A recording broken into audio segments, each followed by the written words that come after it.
प्रधानमंत्री आवास पर बीजेपी के बड़े नेताओं की बैठक हुई। पीएम आवास पर कल देर रात तक ये बैठक चली है, जिसमें बीजेपी के तमाम वरिष्ठ नेता मौजूद रहे। इसमें प्रधानमंत्री मोदी मौजूद रहे, गृह मंत्री अमित शाह, जेपी नड्डा, बीएल संतोष शामिल हुए। इससे पहले अमित शाह, जेपी नड्डा, बीएल संतोष और अरुण कुमार की बैठक हुई थी। 2024 लोकसभा चुनाव और इस साल राज्यों के विधानसभा की चुनावी रणनीति की चर्चा के कयास इस बैठक में लगाए जा रहे हैं। पार्टी संगठन और मोदी मंत्रिमंडल में बड़े फेरबदल की भी चर्चा की अटकलें हैं। बैठक में हुए फैसलों की जानकारी जल्द आ सकती है। इस मामले पर ज्यादा जानकारी हमारे सहयोगी अखिलेश शर्मा दे रहे हैं। लंबे बैठकों का सिलसिला चल रहा है। इससे पहले गृह मंत्री अमित शाह, जेपी नड्डा, बीएल संतोष और अरुण कुमार, इन चारों ही नेताओं की लंबी बैठकें हुई हैं। कम से कम 5 से 6 बैठकें इनकी हो चुकी हैं। पिछले महीने से सिलसिला चला था, जो अभी तक चलता आ रहा था। और उसके बाद कल देर रात जिस तरह से कम 5 घंटे तक बैठक हुई है, देर रात करीब 12:30 बजे रात तक ये बैठक हुई है पीएम आवास पर, जिसमें प्रधानमंत्री नरेंद्र मोदी, गृह मंत्री अमित शाह, जेपी नड्डा, बीएल संतोष मौजूद थे। उससे ये कयास अब लगाया जा रहा है कि जल्दी ही मोदी सरकार में फेरबदल हो सकता है। इसके साथ साथ पार्टी संगठन में भी फेरबदल हो सकता है। दरअसल मोदी सरकार का जो दूसरा कार्यकाल है 2019 में जब से वो आए हैं, उसके बाद से केवल एक ही बार मंत्रिमंडल में फेरबदल किया गया। तो तब से ये माना जा रहा है कि कुछ न कुछ मंत्रियों को जो है हटाया जा सकता है, नए चेहरों को मंत्रिमंडल में लाया जा सकता है, कुछ मंत्रियों को पार्टी संगठन में भी भेजा जा सकता है। तो ये तमाम जो चीजें हैं, इन पर लगातार चर्चा पार्टी के आला नेताओं में हुई है। क्या फैसले हुए हैं इसके बारे में अभी आधिकारिक तौर पर कोई जानकारी नहीं दी गई है, लेकिन जिस तरह से संसद का मानसून सत्र 17 जुलाई को शुरू होने की बात कही जा रही है, जो कि 10 अगस्त तक चलेगा, 10 या 12 अगस्त तक चल सकता है, तो उससे पहले यानी जुलाई के पहले सप्ताह में माना जा रहा है कि बड़े जो फेरबदल है, वो चाहे मोदी सरकार के फेरबदल हो या पार्टी संगठन के फेरबदल हो, ये सबके सामने आ सकते हैं। देखिए, जो अगले लोकसभा चुनाव है उनमें अब 10 महीनों से भी कम वक्त बचा है। तो ऐसे में बीजेपी अब कोई भी इसमें जोखिम मोल नहीं लेना चाहती है। जिस तरह से भोपाल में पीएम मोदी ने 2024 के चुनाव का पूरा खाका एक तरह से देश के सामने रख दिया है, इसके साथ ही पूरे 1 महीने तक मोदी सरकार के 9 साल पूरे होने पर देश भर में महासंपर्क अभियान चलाया गया है। तो ये सारी बातें बता रही कि किस तरह से बीजेपी आने वाले लोकसभा चुनाव और इस साल के जो विधानसभा चुनाव, इसमें कि मध्य प्रदेश, छत्तीसगढ़, राजस्थान, तेलंगाना प्रमुख है, उनके लिए कमर कस चुकी है। और माना जा रहा है कि जो ये तमाम बैठकें हो रही हैं, कल देर रात की भी जो बैठक हुई है, इसमें इन्हीं सब चुनावों को लेकर के बड़े फैसले किए गए हैं, जिनके बारे में जानकारी जल्दी ही सामने आ सकती है। कांग्रेस नेता राहुल गांधी आज और कल हिंसाग्रस्त मणिपुर के 2 दिन के दौरे पर हैं। राहुल गांधी इस दौरे में राहत शिविरों में जाएंगे, इम्फाल में सिविल सोसाइटी के प्रतिनिधियों से मुलाकात करेंगे और चूड़ा चांदपुर जाकर भी वहां पर मुलाकात करेंगे। राहुल गांधी के दौरे की जानकारी दी कांग्रेस महासचिव वेणुगोपाल ने कहा कि ये मानवीय त्रासदी है और ऐसे वक्त में ये हमारी जिम्मेदारी है कि हम लोगों के बीच मोहब्बत का संदेश दें। छत्तीसगढ़ में कैबिनेट मंत्री टीएस सिंहदेव का कद बढ़ गया है, उन्हें अब डिप्टी सीएम बना दिया गया। ये फैसला चुनावी साल में हुआ और माना यह जा रहा है कि कांग्रेस ने पार्टी को छत्तीसगढ़ में एकजुट करने के मकसद से ये फैसला लिया है। टीएस सिंहदेव पहले सीएम पद पर दावा करते रहे, लेकिन भूपेश बघेल लगातार मजबूत होते रहे। ऐसे में टीएस सिंहदेव छत्तीसगढ़ सरकार में कैबिनेट मंत्री बने रहे, अब उन्हें डिप्टी सीएम बना दिया गया है। कल दिन में ही टीएस सिंहदेव ने कहा था कि भूपेश बघेल आने वाले चुनाव में मुख्यमंत्री पद के उम्मीदवार होंगे।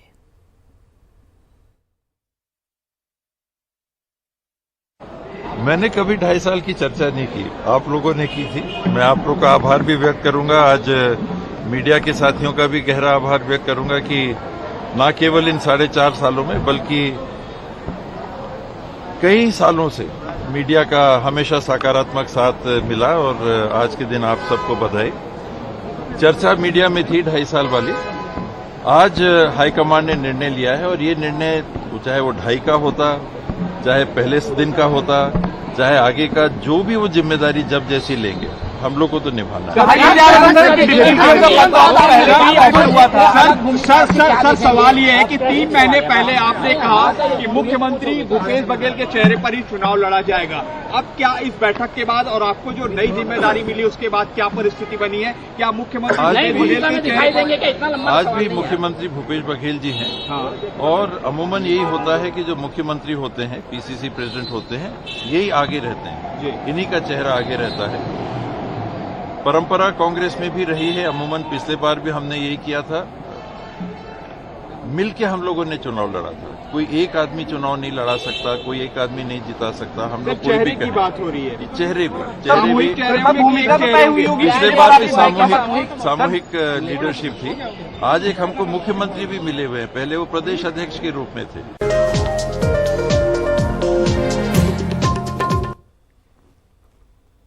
प्रधानमंत्री मोदी ने मध्य प्रदेश में समान नागरिक संहिता लागू करने के पक्ष में बयान देकर देश की राजनीति और माहौल दोनों को गर्म कर दिया है। पीएम मोदी के बयान के बाद all India Muslim personal law board की बैठक हुई। इसमें क्या हुआ और क्या है पीएम मोदी के बयान पर प्रतिक्रिया, रिपोर्ट देखिए। आप मुझे बताइए, एक घर में परिवार के एक सदस्य के लिए एक कानून हो, परिवार के दूसरे सदस्य के लिए दूसरा कानून हो, तो क्या वो घर चल पाएगा? क्या कभी भी चल पाएगा क्या? फिर ऐसी दोहरी व्यवस्था से देश कैसे चल पाएगा? देश के सबसे बड़े मुस्लिम संगठन जमीयत उलेमाए हिंद के प्रमुख मौलाना अरशद मदनी प्रधानमंत्री मोदी के बयान से मायूस हैं।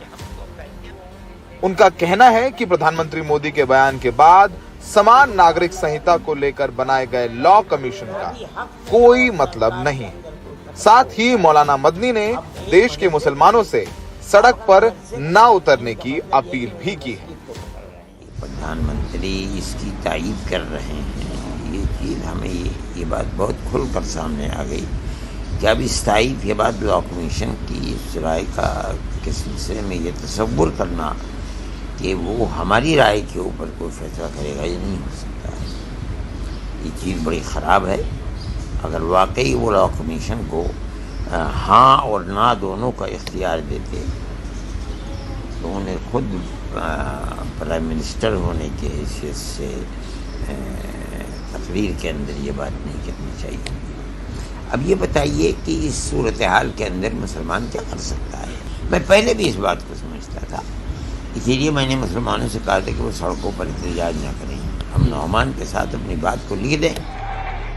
प्रधानमंत्री मोदी के बयान के बाद देर रात all India Muslim personal law board की बैठक हुई और निर्णय लिया गया कि बोर्ड की समिति लॉ कमीशन से मिलेगी और शरिया में किन चीजों का जिक्र है उस पर एक रिपोर्ट भी देगी। बीजेपी के मुस्लिम नेता भी सामने आकर मुस्लिम संगठनों को जवाब देते नजर आए कि इस कॉमन सिविल कोड से किसी के धार्मिक आस्था, किसी के धार्मिक जो उनका काम करने का तरीका है या उनके धर्म है, उस पर कोई अतिक्रमण नहीं है। 80 से ज़्यादा देश हैं जहाँ पर कॉमन सिविल कोड है। कॉमन सिविल कोड मुसलमानों के लिए आ रहा है क्या? किसी एक धर्म और जाति के लिए आ रहा है क्या? ये कॉमन सिविल कोड समाज के सभी वर्गों को अलग अलग कानूनों के मकड़ जाल से मुक्त कराने के लिए आ रहा है। समाज के सभी वर्गों को इंसाफ देने वाला है, के इंसाफ की सुरक्षा के लिए है, ईमान की सुरक्षा के लिए है, इंसानियत की सुरक्षा के लिए। भारत के संविधान में भी प्रधानमंत्री मोदी के संकेत के बाद भी कांग्रेस के नेता मांग कर रहे हैं कि सरकार यूनिफॉर्म सिविल कोड पर औपचारिक तौर पर अपना स्टैंड साफ करे। समान नागरिक संहिता को लेकर सरकार ने एक लॉ कमीशन बनाया है। लॉ कमीशन ने 15 जुलाई तक आम लोगों से यूसीसी पर अपनी राय देने के लिए कहा है। ऐसे में प्रधानमंत्री मोदी के बयान की टाइमिंग पर सवाल उठने लाजमी है। बीजेपी के 3 बड़े एजेंडे, एक राम मंदिर जो बन रहा है, दूसरा कश्मीर से 370 धारा हटाना वो हट गई, और तीसरा यूनिफॉर्म सिविल कोड जो बाकी है। और उसकी पिच प्रधानमंत्री मोदी ने 2024 के लोकसभा चुनाव से पहले जिस राज्य में विधानसभा चुनाव होने वाले मध्य प्रदेश में, वहां से तैयार कर दी है। इशारा साफ है कि अब प्रधानमंत्री मोदी की अध्यक्षता में ही सही बीजेपी यूनिफॉर्म सिविल कोड लागू करने के लिए जो तैयारी होती है वो शुरू कर चुकी है और चर्चा प्रधानमंत्री मोदी ने खुद शुरू कर दी। सहयोगी प्रेम सिंह के साथ सौरभ शुक्ला, एनडीटीवी इंडिया। आम आदमी पार्टी के संगठन महासचिव संदीप पाठक ने एनडीटीवी से खास बातचीत में समान नागरिक संहिता के मुद्दे पर कहा कि आम आदमी पार्टी सैद्धांतिक रूप से इसका समर्थन करती है। इन प्रिंसिपल हम यूसीसी को सपोर्ट करते हैं। इन प्रिंसिपल आप देखेंगे कि आर्टिकल 44 भी इसको सपोर्ट करता है। आर्टिकल 44 ये कहता है कि यूसीसी होना चाहिए, तो इन प्रिंसिपल हम इसका सपोर्ट करते हैं। लेकिन चूंकि ये मुद्दा ऐसा है जिसमें सभी धर्म संप्रदाय से जुड़ा हुआ मुद्दा है, इसलिए हमारा ये मानना है कि इसको एक वाइडर कंसल्टेशंस के थ्रू ही देश में लागू करनी चाहिए। सभी राजनीतिक दलों से, सभी समाज के पक्षों से, सभी संप्रदाय से बैठकर और देश में सभी तरह सबसे बातचीत करके एक वाइडर कंसल्टेशन के थ्रू कंसेंसस बिल्ड करने की कोशिश करनी चाहिए, ये हमारा मानना है। अकाली दल के नेता दलजीत सिंह चीमा ने कहा है कि यूनिफॉर्म सिविल कोड पर आम आदमी पार्टी के स्टैंड ने अरविंद केजरीवाल के असली चेहरे को उजागर कर दिया है। जो आदमी बदलाव की बात करता था, जो अलग तरह की राजनीति की बात करता था, आज वो भी बीजेपी की जो लाइन है उसको टो कर रहा है। तो ये बात आज सामने आ गई कि ये केजरीवाल की कोई अलग राजनीति नहीं है। यहाँ तक यूनिफॉर्म सिविल कोड का संबंध है, श्रोमणी अकाली दल इस पक्ष में नहीं है कि इसको लागू किया जाए।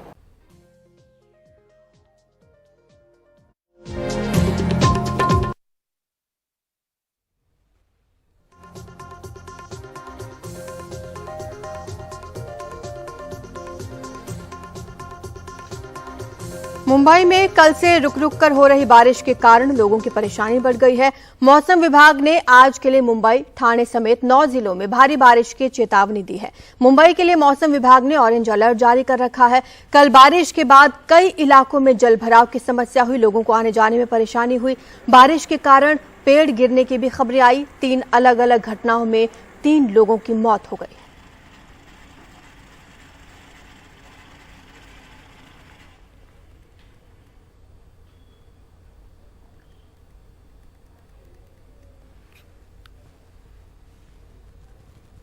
दिल्ली एनसीआर में भी बारिश का दौर शुरू हो चुका है। आज सुबह से ही दिल्ली में रुक रुक कर अच्छी बारिश हो रही है। बारिश के चलते तापमान में गिरावट जरूर आई है, लोगों को गर्मी से राहत मिली है। बकरीद के चलते छुट्टी का दिन होने से लोग बारिश के खुलकर मजे भी ले रहे हैं। हालांकि कई जगह सड़कों पर पानी जमा होने से ट्रैफिक की समस्या जरूर है।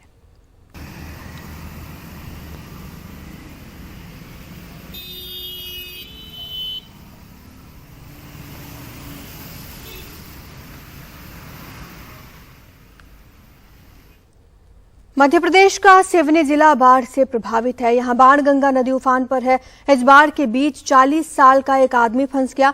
बाढ़ से बचने के लिए वो नदी के बीचों बीच एक छोटे से द्वीप पर लगे पेड़ पर चढ़ गया। उसके साथ 4 और लोग भी मौजूद थे।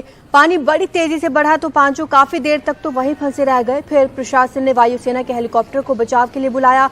नागपुर से आए इस हेलीकॉप्टर ने पांचों लोगों को नदी के बीच से निकालकर सुरक्षित जगह पर पहुंचाया।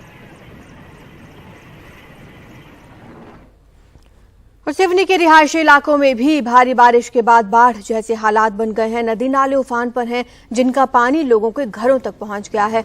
गाड़ियां पानी में आधी डूबी हुई नजर आई। लोग घुटने भर पानी में चलने को मजबूर हैं। दुकानों के अंदर पानी चला गया है, जिससे काफी नुकसान हो रहा है।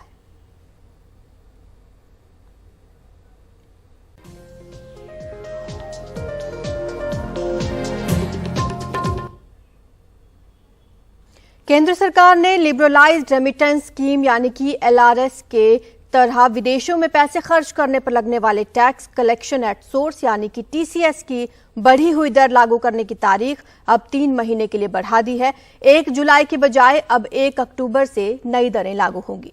सरकार ने पिछले बजट में टीसीएस की दर को 5% से बढ़ाकर 20% करने की घोषणा की थी। इसमें खास बात यह है कि साल भर में 7 लाख से कम के खर्च पर टीसीएस नहीं देना होगा। इसके अलावा विदेश यात्रा के दौरान इंटरनेशनल क्रेडिट कार्ड से खर्च किए जाने की सूरत में एलआरएस स्कीम के तहत नहीं आएगा और कोई टीसीएस नहीं देना होगा। साथ ही इसमें 7 लाख की सीमा भी लागू नहीं होगी। जो अब खबर आ रही है वो ये है कि क्रेडिट कार्ड का खर्चा या जो स्पेंड्स ओवरसीज करते हैं या जब अब्रॉड जाते हैं, जब क्रेडिट कार्ड यूज करते हैं, तो टीसीएस जो है, टैक्स कलेक्टेड एट सोर्स जो है, वो अब उस पर अट्रैक्ट नहीं होगा और वो जो है लिबरलाइज्ड रेमिटेंस स्कीम के बाहर माना जाएगा। पहले सरकार ने ये कहा था कि इंटरनेशनल क्रेडिट कार्ड के जो ट्रांजैक्शंस होते हैं उन्हें लिबरलाइज्ड रेमिटेंस स्कीम के जो है अंदर उसके एम्बिट में डाला जाएगा। तो सरकार ने ये जो है क्लैरिफिकेशन दिया है और ये इससे क्या होता है, अब इससे ये जो है 2 चीजें बदलती हैं। पहले तो जो लोगों का मानना है कि इंटरनेशनल ट्रांजैक्शंस जो हैं इंडिया में उनका क्या होता है, तो इंटरनेशनल ट्रांजैक्शंस अगर इंडिया से होती हैं तो उस पर टीसीएस अभी भी अट्रैक्ट होगा और उनको मर्चेंट्स को जो है 5% देना पड़ेगा। लेकिन अक्टूबर 1 से, यानी कि जो पहली तारीख है अक्टूबर से, उस पर जो है टैक्स कलेक्टेड एट सोर्स वो अब 20% हो जाएगा स्पेंड्स पे, जो 7 लाख के ऊपर है हर इंसान के लिए। लेकिन ये हायर टैक्स रेट जो है वो इंटरनेशनल टूर पैकेजेस पे, बाकी ट्रांजैक्शन मोड्स पे होगा, क्रेडिट कार्ड के जो मोड पे है अब वो नहीं होगा।